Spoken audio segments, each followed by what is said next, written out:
undeniable queen of pop, bringing her vibe and global influence on pop culture to the heartland. Taylor Swift ends the U.S. leg of her Eras tour right here in the Circle City. The Super Bowl-like impact of Swiftonomics on the region's economy. Plus,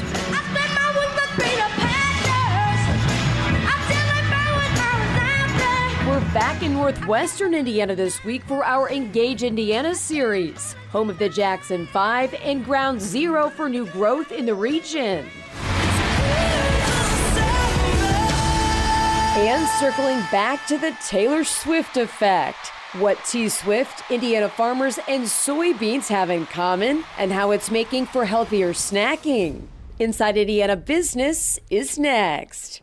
From Indiana's business news leader, this is IBJ Media's Inside Indiana Business with Gary Dick, presented by Elevate Ventures, Indiana University, and Liuna.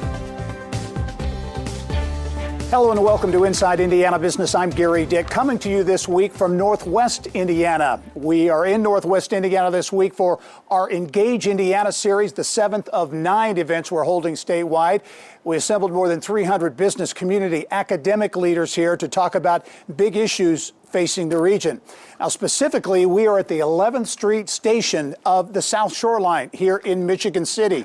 We were at this station 1 year ago. It was much different, not nearly complete. Now it is finished, part of a $650 million double track project of the South Shoreline, cutting about 30 minutes off the commute from Michigan City to downtown Chicago. It is one great example of momentum that is rolling in the region. And joining me now with more on the impact of this major project in Northwest Indiana, Mike Nolan is the president of the South Shoreline. And Mike, it's always great to see you. We were here a year ago and we talked. A lot different now that this double tracking is complete. I know you're working through some bugs on scheduling, but talk about the impact. It's really exciting to see the actual operations that the infrastructure has made possible.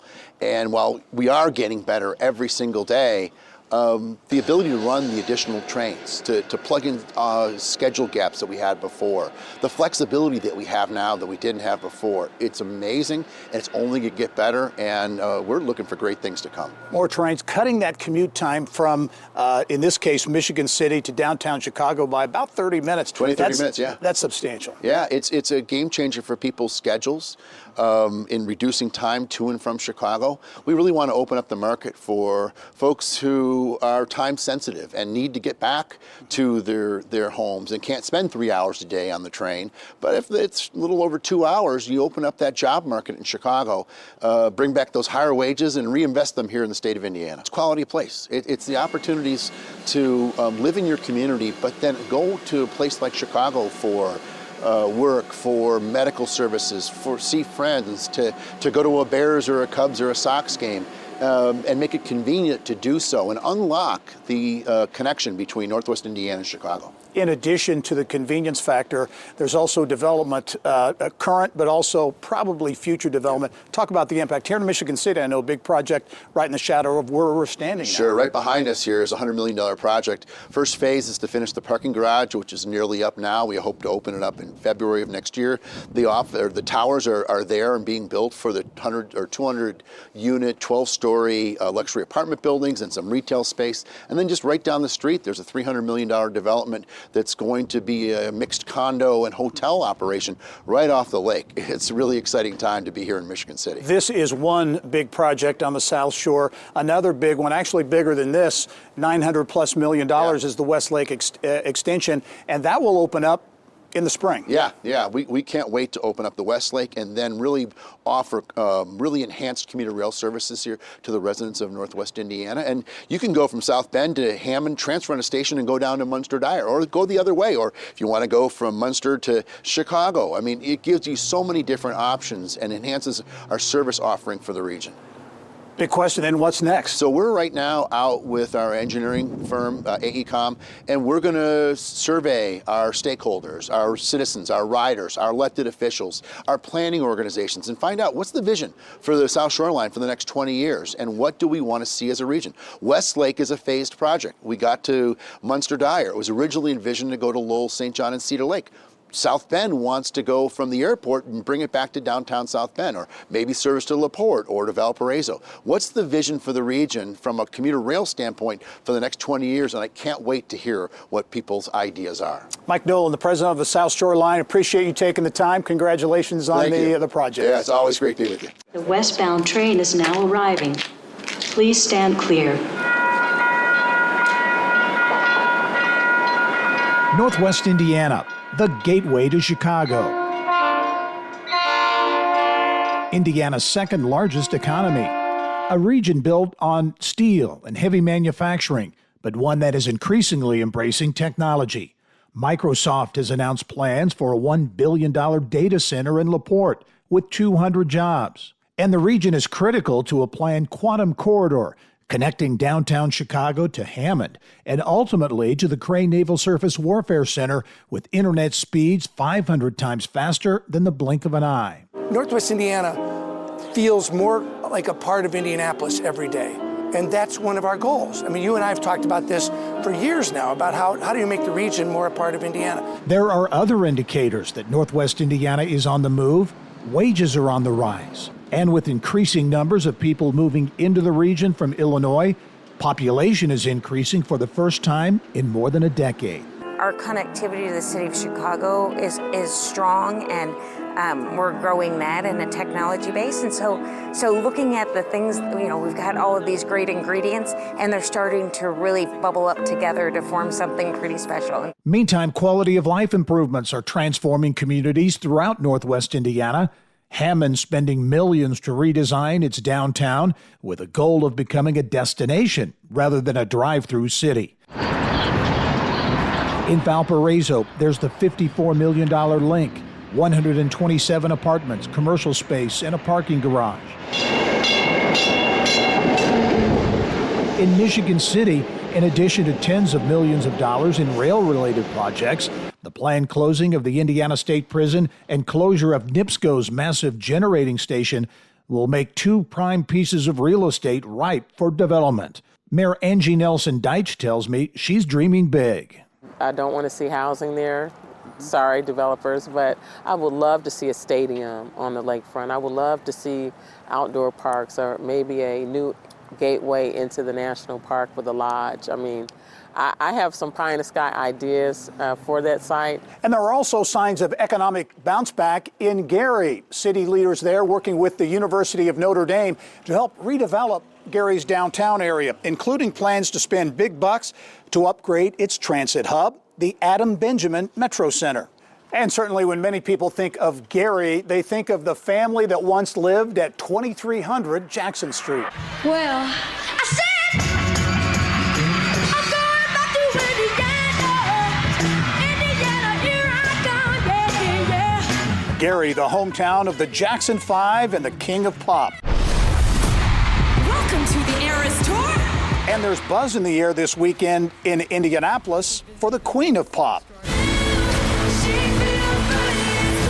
Central Indiana rolling out the red carpet for the final leg of Taylor Swift's Eras Tour. Find out how it's driving big bucks for Hoosier hotels, restaurants, and retailers.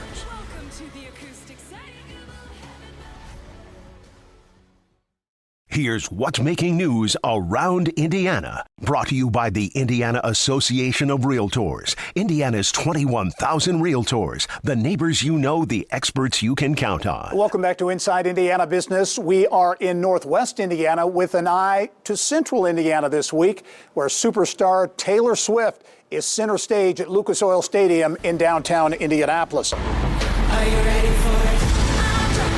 Central Indiana businesses cashing in big time on Swift's star power. For a closer look, we send it back to the studio and Mary Rachel Redmond.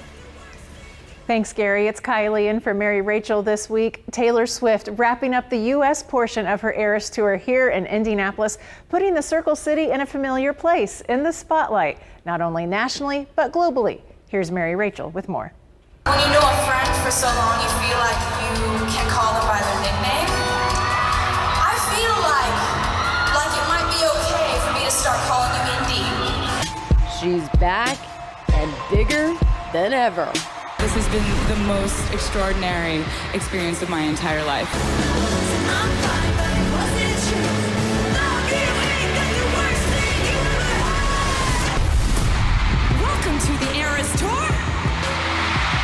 could not be more excited to welcome the world for the last concert of this tour, and for us to be the end, and to see what the artist says from the stage and how she categorizes our city. We know this is the 9th time she's been to Indy. We've seen her grown up here. We've seen her address and sing to and perform for National FFA when she was 18. And now to have her come back at this moment in her career is really perfectly placed from a city standpoint. Taylor Swift is the hottest ticket on the planet. And just to be clear, that's not coming from her legion of loyal Swifties that number in the hundreds of millions. Since launching the Eras Tour last year, Swift is credited with single-handedly boosting the local economies in every city she's performed in around the globe. And Central Indiana is no different. Visit Indy telling us 81% of ticket holders are from outside the state. Hotel rooms commanding rates 3 times higher than a year ago, with short-term rental bookings up over 200%. The Taylor Swift weekend is set to be the all-time largest driving force for any tourism concert in the history of Indy tourism. And so it's just hard to put your arms around just the total economic impact. We know it's going to be a healthy 9 figures. The Taylor Swift direct economic impact will be far greater than NBA All-Star. You're talking about a couple $100 million economic impact. It's the equivalent of getting a Super Bowl. Leonard Hoop's right on the money. The U.S. Travel Association says in terms of earning power, the Eras Tour is on par with the Super Bowl in every city she performs. So it's no surprise local tourism officials using the high-profile event to extend a friendship bracelet to corporate leaders. Many of them are C-suite executives, individuals who have the authority to decide where conventions and major sporting events will take place. And so we hope that they will come to Indy, have a positive experience, and leave knowing that we can host these large, very complex events, and that they see us in a new light. And for those wanting to jump in a getaway car, more than a dozen businesses hosting events so Swifties have a chance to become suburban legends, or just feel like they're 22. There's this huge economic potential for the city of Beech Grove, and if people come and spend just $1 here in our city, I think it's a win-win. We know these 200,000 visitors will generate a healthy 9 figures in economic impact, and will add to an already record-setting year for Indy tourism and put a lot of new eyes on Indy and a lot of new feet into our city. Music to the ears of Indiana businesses. We'll be right back.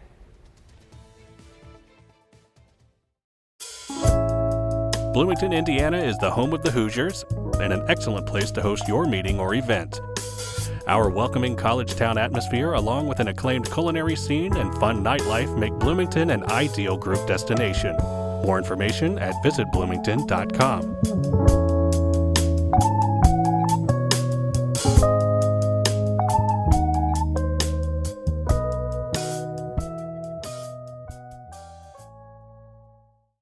Well, welcome back to Northwest Indiana, the home to Indiana's second largest economy. And this week we are putting a spotlight, a showcase on the economy here in Northwest Indiana, what makes this region tick.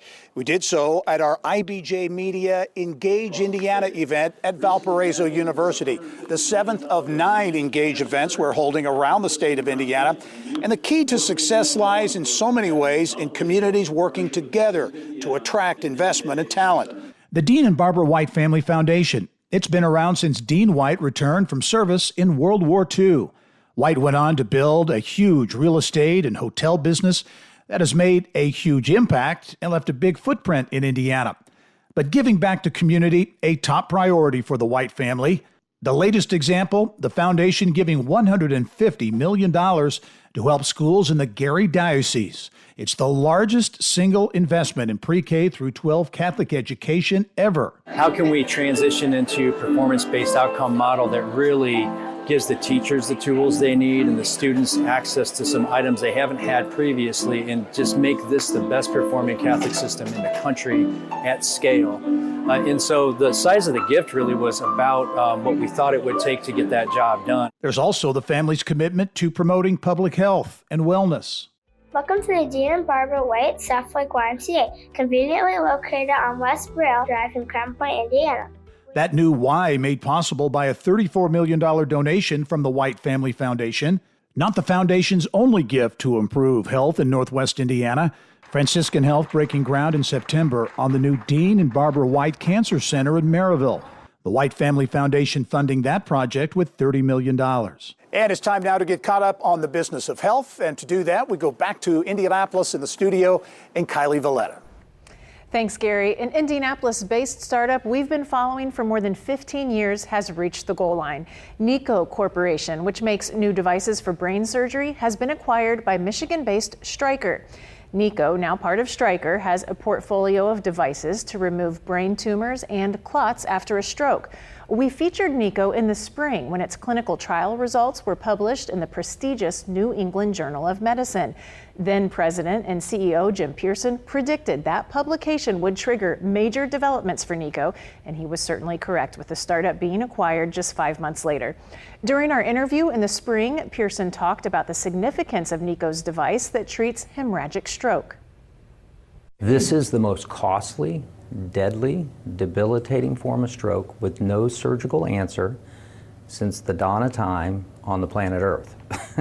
So I'm not overstating it. Like, this kills people. There's been no answer ever. The device is the first minimally invasive surgical tool in the world for hemorrhagic stroke, and in a clinical trial, the device cut the mortality rate in half. Stryker did not release the terms of the acquisition. NICO's original inventor, Joe Mark, is a Butler University graduate. Taylor Swift fans are part of a new era at Lucas Oil Stadium this weekend, this one related to food. Lucas Oil is the most recent major sports venue in Indy to make the switch to using high oleic soybean oil to fry food for its concessions. The oil is more economical and it's considered healthier because it's lower in saturated fat and high in heart-healthy fats. Indiana is the #1 producer of high oleic soybeans in the world, which makes the bean the real headliner this weekend for Hoosier farmers. This oil really supports Indiana farmers, and it's a regional product, so that checks some major boxes for us. Having it be a local and sustainable product where we're supporting local farmers, so that's huge for us. Swifties this weekend are munching on Taylor Tots and Fearless Fries cooked in the new oil. The stadium expects to go through 2,000 pounds of oil for the concerts, which is the biggest amount yet used at Lucas Oil. And that's music to farmers' ears. And Gary rejoins us next to wrap things up from Northwest Indiana. Time now for our Eye on Education, brought to you by PNC We begin Bank. this week with a look ahead to how things could unfold next for Indiana's economy. The IU Kelley School of Business has released Futurecast 2025, an annual economic forecast for Indiana and the nation. Positive economic growth expected to continue across the state, with Central Indiana expected to continue to be the key driver for that growth. In Terre Haute, Indiana State University has started work on its largest capital project in school history. The $66 million investment will renovate and expand the technology annex at the Bailey College of Engineering and Technology. ISU's president tells us the project is already opening doors for more partnerships. I just think about all these opportunities that our students currently have and how we're going to be able to enhance those opportunities in this engineering and technology area. Having an opportunity that we have to come alongside business and industry to drive the economy in Indiana is something we take very seriously. The renovation is expected to be complete in 2027. Well, tourism here in Northwest Indiana continues to be a driver of the economy. Indiana Dunes National Park, the only national park in Indiana, Fair Oaks Farms and the Horseshoe Casino in Hammond, 3 of the biggies, and the region is looking to locate a new convention center. Tourism is already big business in Northwest Indiana. Visitor spending pegged at $1.2 billion in Lake County alone, the second highest in Indiana. Gary's Hard Rock Casino, the latest boost to tourism numbers that are anchored by the state's only national park, Lake Michigan and Fair Oaks Farms, which attracts more than 500,000 visitors annually.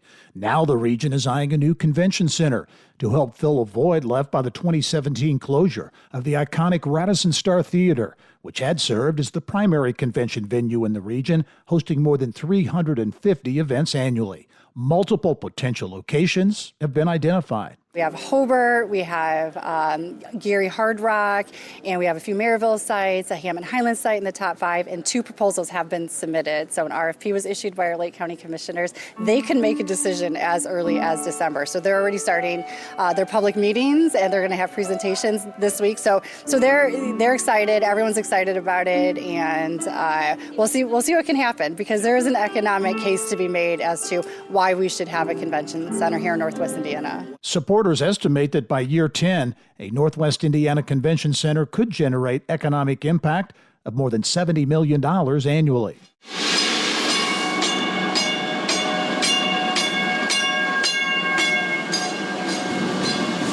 Well, that's all the time we have for this edition of Inside Indiana Business from Northwest Indiana, where the trains are running on time and the region is celebrating the completion of the double tracking project, looking forward to the Westlake extension and that opening up in the spring. I'm Gary Dick. Thanks for joining us. Go out and make it a successful week. Thank you for listening to the Inside Indiana Business Television podcast. Remember, you can get the latest business news from every corner of the state at InsideIndianaBusiness.com. I'm Gary Dick. Go out and make it a successful week.